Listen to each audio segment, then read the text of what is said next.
Welcome friends. आज हम explain करने वाले हैं एक बहुत ही बेहतरीन सस्पेंस सीरीज़ को जिसका नाम है हनीमून फोटोग्राफर्स। शुरुआत में हम मालदीव्स का सीन देखते हैं जहां पर कुछ लोग वॉलीबॉल खेल रहे थे।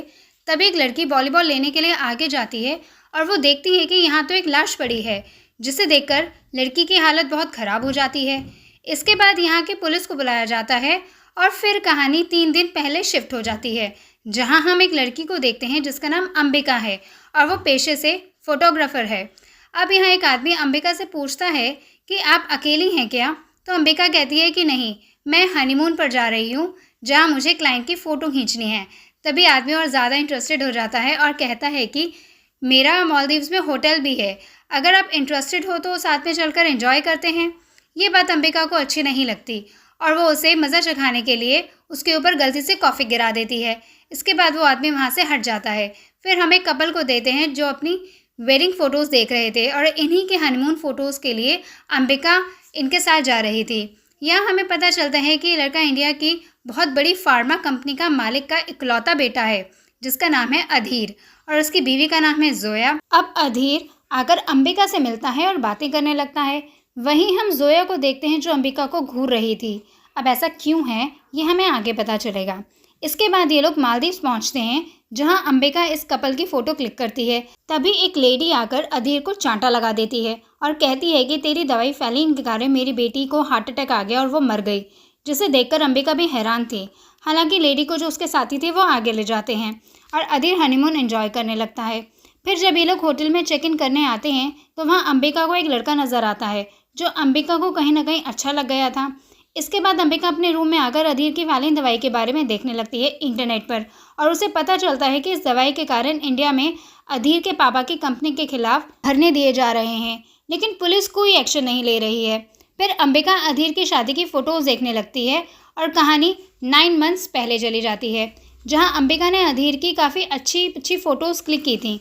जब फ़ोटो दिखाते दिखाते अधीर अंबिका के थोड़ा क्लोज आ जाता है और अंबिका ऑकवर्ड होकर चली जाती है। इसके बाद रात को अधीर अंबिका के रूम में आता है और ये इंटीमेट होने वाले होते हैं, पर यहीं पर सीन कट हो जाता है और प्रेजेंट में अधीर अंबिका के रूम में आया। यहाँ अधीर आज फिर से अंबिका से कहता है कि उस रात जो हमारे बीच हुआ था वो मैं भूल नहीं पा रहा, पर अंबिका कहती है कि उस रात गलती होने वाली थी पर मैंने रोक लिया था, इसलिए तुम अपनी शादी पर ध्यान दो और उस रात की बात को भूल जाओ। फिर अधीर बताता है कि मैं काफ़ी टूट चुका हूँ क्योंकि जोया जानबूझकर प्रेग्नेंट हो गई थी ताकि वो मुझसे शादी के लिए फोर्स कर सके और फिर उसने शादी से 1 हफ्ते पहले ही अपने बेबी अबॉर्ट कर दिया, जो सुनकर अंबिका के होश उड़ जाते हैं कि ये जोया कितनी खतरनाक है। अब अधीर को संभालने के लिए अंबिका उसे गले लगाती है, पर अधीर उसे फिर से सिड्यूस करने लगता है, जिस पर अंबिका उसे मना कर देती है और फिर से एक बैक स्टोरी दिखाते हैं कि उस रात इन दोनों के बीच में असल में कुछ भी नहीं हुआ था। अंबिका ने अधीर को रोक दिया था ताकि उसकी शादी खराब ना हो। जिसके बाद अंबिका दोनों के लिए ड्रिंक बनाने लगी थी। तभी वहाँ पर जोया अधीर को ढूंढते हुए आती है। तब अंबिका झूठ कह देती है कि अधीर यहाँ पे नहीं आया, पर जोया को वहाँ 2 ड्रिंक के गिलास देखकर शक हो गया था कि शायद अधीर यहाँ था और यही कारण है कि जोया अंबिका से चिड़ी रहती है। अब स्टोरी फिर से प्रेजेंट में आती है। अंबिका अधीर और जोया की फ़ोटोज़ क्लिक कर रही थी और ऐसे ही एक दिन बीत जाता है। फिर अगले दिन जब अंबिका उनकी फ़ोटोज़ क्लिक करती है तभी वहाँ पर चेकिंग के टाइम वाला लड़का आता है और फ़ोटोज़ के बारे में ही बातें करने लगता है, जिससे दोनों की काफ़ी अच्छी बॉन्डिंग हो जाती है। और लड़का अपना नाम रिहेन बताता है जो अपनी कंपनी की तरफ से ट्रिप पर आया है। रिहेन को अंबिका के साथ फ्लर्ट करते देख अधीर को अच्छा नहीं लगता, तो वो भी यहाँ पर बातें करने के लिए आ जाता है और वो अंबिका से कहता है कि चलो और फ़ोटोज़ खींचनी है। वहीं हम एक आदमी को देखते हैं जो इन लोगों पर नज़र रख रहा था। अब इसके बाद ये दोनों बोट पर घूमते हुए अपनी फ़ोटोज़ क्लिक कराते हैं और यहाँ रिहेन अंबिका के क्लोज आता जा रहा था, जो देखकर अधीर को अच्छा नहीं लगता और बैलेंस बिगड़ जाने के कारण दोनों समुद्र में डूबने लगते हैं। तब अधीर तो नज़र आता है पर जोया डूब रही थी। ये देखकर अंबिका तुरंत जाती है और जोया को बचाकर ले आती है और ये सब लोग अपने अपने रूम में चले जाते हैं। फिर रात को दोबारा से ये लोग मिलते हैं जहाँ जोया कहती है कि आज कोई फ़ोटो क्लिक नहीं करवानी क्योंकि अब मेरी तबीयत कुछ ठीक नहीं लग रही है, जिस पर अंबिका भी जाने लगती है। लेकिन तभी यहाँ पर रिहेन आ जाता है जो पूछता है कि अगर तुम फ्री हो तो पास में बार में यहाँ पे एंजॉय करने के लिए चलें। ये बात अधीर भी सुन लेता है और वो आकर रिहेन से कहता है कि चलो मैं चलता हूँ बार में, मैंने सुना है कि तुम वहाँ गेम्स भी होते हैं, चल मैच हो जाए, जो जीता तो तुझे रोलेक्स दे दूँगा। जिसके बाद ये दोनों बार में गेम खेलने लगते हैं और यहाँ जोया अधीर को देखकर काफ़ी गुस्सा थी कि मेरी तबीयत ठीक नहीं है और इसे गेम खेलना है। साथ ही वो अंबिका को थैंक यू कहती है ये जान बचाने के लिए, और बातों बातों में वो बता देती है कि अधीर कभी किसी को केयर नहीं करता। इसने उस टाइम भी मेरा ध्यान नहीं रखा था जब मेरा मिसकैरेज हुआ था। ये सुनकर अंबिका चौंक जाती है क्योंकि अधीर ने तो कहा था कि जोया ने बेबी अबॉर्ट कराया था, यानी वो झूठ बोल रहा था। खैर तभी रेहान वो मैच जीत जाता है और अधीर उसे अपनी 18 लाख की रोलेक्स दे देता है। और इसके बाद अंबिका वॉशरूम में जाती है और वहाँ पर अधीर भी पहुँच जाता है और वो अंबिका के साथ ज़बरदस्ती करने लगता है। इस पर अंबिका उसे चांटा लगा देती है कि अगर अब कुछ ऐसा किया तो मैं जाकर जोया को सब कुछ बता दूंगी। फिर जब अंबिका वापस आती है तो गुस्से में ड्रिंक करती है और तभी उसे वहाँ पर जोया का सामान गिर जाता है, तो वो जोया का सामान रखवा कर रेहान के साथ चली जाती है। और जब अधीर आता है तो वो यहाँ पर खूब ड्रिंक करता है और जोया को लेकर चला जाता है। इसके बाद रेहान और अंबिका बीच पर जाते हैं और दोनों आपस में खूब बातें करते हैं, लेकिन थोड़ी देर के बाद ही अंबिका का सर चकराने लगता है और वो बेहोश हो जाती है। फिर अगली सुबह जब अंबिका की आंख खुलती है तो वो अपने आप को एक रूम में पाती है। वहीं उसके सर पर चोट का निशान भी था और अंबिका को कल रात क्या हुआ कुछ भी याद नहीं था। अंबिका सोचने लगती है कि ये सब हुआ कैसे, और जब वो फ़ोन चेक करती है तो उसमें अंबिका ने अधीर को मैसेज करके अपने रूम पर बुलाया था। इसके बाद अंबिका जोया के रूम में जाती है तो वहाँ पर जोया रोए जा रही थी और वो जाकर देखती है कि बीच पर एक लाश पड़ी है जो किसी और की नहीं बल्कि अधीर की थी। ये देखकर अंबिका के होश उड़ जाते हैं। यहीं पर एपिसोड 1 ख़त्म हो जाता है। एपिसोड 2 की शुरुआत में हम मालदीव्स की पुलिस को जोया और अंबिका से सवाल जवाब करते हुए देखते हैं, जहां जोया बताती है कि अधीर ने कल रात काफ़ी ज़्यादा शराब पी रखी थी। वो रूम पर आते ही सो गया था और मैं भी सो गई थी। फिर उसके बाद क्या हुआ पता नहीं। अंबिका भी बताती है कि मैं यहीं के एक फ्रेंड के साथ थी जो कि रिजॉर्ट में मिला था। वहाँ एक पुलिस वाला आकर बताता है कि अधीर का फ़ोन मिला है जो फ़िलहाल रिकवर नहीं हुआ।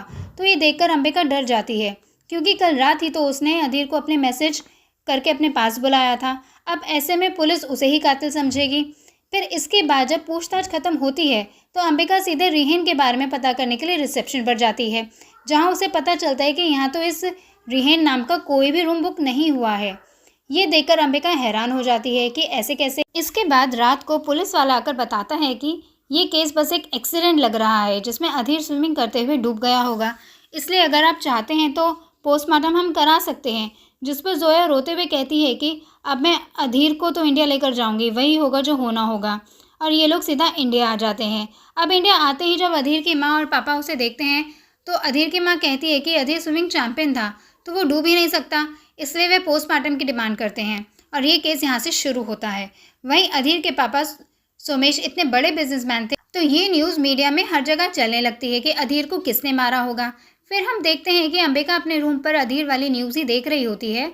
तभी उसकी रूममेट आती है और अंबिका को दिलासा देती है कि तुझे कुछ नहीं होगा, जिस पर अंबिका बताती है कि पुलिस ने बताया था कि अधीर की मौत 3:40 पर हुई थी और मैंने उसे 3:30 पर मैसेज किया था। अब ऐसे में पुलिस तो मुझे ही पकड़ेगी। ये सुनकर अंबिका की फ्रेंड उसे शांत करा देती है कि यहाँ की पुलिस इतनी स्मार्ट नहीं है। इसके बाद हम एक पुलिस ऑफिसर को देखते हैं जिसका नाम दिव्या है। यहाँ पर वो अपने बच्चे की देखभाल कर रही होती है जो बीमार था। तभी उस पर कमिश्नर का फ़ोन आता है जो उसे नए केस के लिए बुला लेते हैं। फिर थाने आते ही कमिश्नर अधीर के केस की पूरी जिम्मेदारी दिव्या को सौंप देते हैं कि एक मर्डर केस है और अधीर की बॉडी में थैलियम मिला है जो एक जहर होता है। इस पर दिव्या अपने काम पर लग जाती है। इधर अंबिका अपना मूड फ्रेश करने के लिए एक पब में आई थी। तब यहाँ उसे एक मैजिशियन दिखता है जो सबको अपने मैजिक से हैरान कर रहा था। तभी वो मैजिशियन अंबिका के पास आता है और वो उसके बिना बताए ही अंबिका का नाम वगैरह सब कुछ बता देता है, जो देखकर अंबिका तो हैरान रह जाती है कि इसे मेरे बारे में इतना सब कुछ कैसे पता। तब वो लड़का बताता है कि मैं आपका कॉलेज में जूनियर था और आपकी फ़ोटोज़ का फ़ैन भी, और वो अपना नाम एल्विन बताता है। फिर ये दोनों बातें करने लगते हैं और पब जब बंद होने वाला था तब एल्विन अंबिका के साथ उसके रूम पर चला जाता है जहाँ ये दोनों चिल करते हैं। एल्विन अंबिका की क्लिक की हुई फ़ोटोज़ देखता है जो काफ़ी ज़्यादा सैड थी और फिर वो नशे में ही यहीं सो जाता है। और फिर अगले दिन जब अंबिका काम कर रही होती है तब वो अपनी रूममेट से बातें करती है। फिर जैसे एल्विन आता है तो रूममेट तो चली जाती है और एल्विन पूछता है कि तुम यहाँ अकेली रहती हो या कोई और भी है, जिस पर अंबिका कहती है कि मैं यहाँ अकेली रहती हूँ। अब उसने झूठ क्यों कहा ये आपको आगे पता चलेगा। अब इसके बाद एल्विन तो चला जाता है और अंबिका न्यूज़ में देखती है कि पुलिस को पता चलता है कि अधीर का मर्डर हुआ था, जो देखकर वो डर जाती है। वहीं हम अधीर के घर वालों को भी देखते हैं जो यही न्यूज़ सुन रहे थे। इसके बाद पूछताछ के लिए अंबिका को बुलाया जाता है और वहीं अंबिका पुलिस वाले के हाथ में अधीर का फ़ोन देखती है जिसे रिकवर के लिए ले आया गया था। इससे अंबिका की सांसें और बढ़ जाती हैं। अब अंबिका से पूछताछ शुरू होती है और अंबिका काफ़ी डरी हुई थी। दिव्या पूछती है कि तुम्हारे अधीर से कैसे रिश्ते थे, तो अंबिका कहती है कि मैं तो बस फोटोग्राफ़र हूँ और कुछ नहीं। इसके बाद अंबिका बात घुमाते हुए कहती है कि रिजॉर्ट पर एक लेडी ने अधीर को चांटा मार दिया था क्योंकि उसका कहना था कि उसकी फार्मा कंपनी की दवाई से उसकी बेटी मरी गई थी।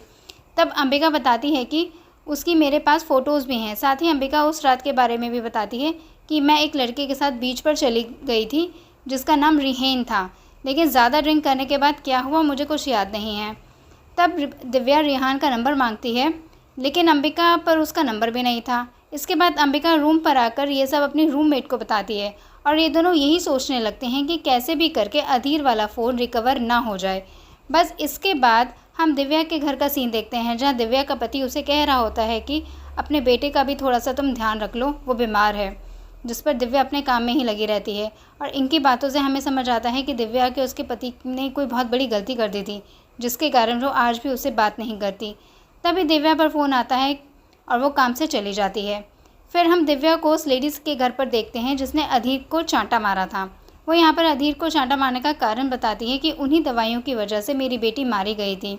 साथ ही वो कहती है कि मैंने अधीर को एक रात और देखा था, वो किसी के रूम के बाहर नशे की हालत में अंबिका अंबिका चिल्ला रहा था। बल्कि न्यूज़ में तो पता चला है कि उसकी बीवी का नाम जोया है। ये सुनकर दिव्या वहाँ से चली जाती है। इधर हम अधीर के घर पर देखते हैं, जहाँ उसके माँ पापा साथ में बातें कर रहे थे कि अधीर का अंतिम संस्कार कैसे करना है। तब जैसे ये लोग जोया को देखते हैं तो अधीर के पापा यानी रोमेश उसे कहीं और बैठने को कहते हैं और यहाँ समझ आता है कि रोमेश जोया को ज़रा भी पसंद नहीं करता और वो नहीं चाहता था कि अधीर की और जोया की शादी हो। अधीर ने उसकी बात नहीं मानी थी, इसलिए उन दोनों की शादी हो गई। यह अधीर की माँ रोमेश से कहती है कि ये बात मत भूलना कि जोया ने ही हमारी बेटी की एक बार जान बचाई थी। फिर जोया से मिलने दिव्या आती है और बताती है कि अधीर का फ़ोन रिकवर हो गया है, जिसमें वो अंबिका से बातें कर रहा है, यानी इन दोनों का अफेयर चल रहा था, इसलिए अंबिका ने उसे रूम पर बुलाया होगा। ये देखकर जोया कह देती है कि मुझे इस बारे में कुछ नहीं पता था, मैं तो वहाँ अंबिका की दोस्त बन गई थी। तब दिव्या बताती है कि अंबिका ने तो कहा था कि वो रात को किसी रिहेन के साथ थी, उससे पहले आप सबने मिलकर बार में कुछ गेम्स भी खेले थे। जिस पर जोया कहती है कि कौन रिहेन? मैम अंबिका के साथ तो कोई भी नहीं था। जो सुनकर दिव्या को लगता है कि अंबिका अपना ही कोई गेम खेल रही है, इसलिए वो उसे पकड़ने के लिए निकल जाती है। इधर हम अंबिका को वेडिंग शूट करते हुए देखते हैं, जहां उसकी लोकेशन ट्रेस करके दिव्या पहुंच जाती है और जैसे ही अंबिका दिव्या को देखती है तो वो भागने लगती है। जिसके बाद ये लोग अंबिका का पीछा करते हैं और अंबिका वहां से बचकर निकल जाती है। अब दिव्या को पूरा शक हो गया था कि अंबिका ने ही अधीर को मारा है और यहीं पर एपिसोड 2 खत्म हो जाता है। फ्रेंड्स, एपिसोड 3 और 4 का लिंक आपको डिस्क्रिप्शन बॉक्स में मिल जाएगा।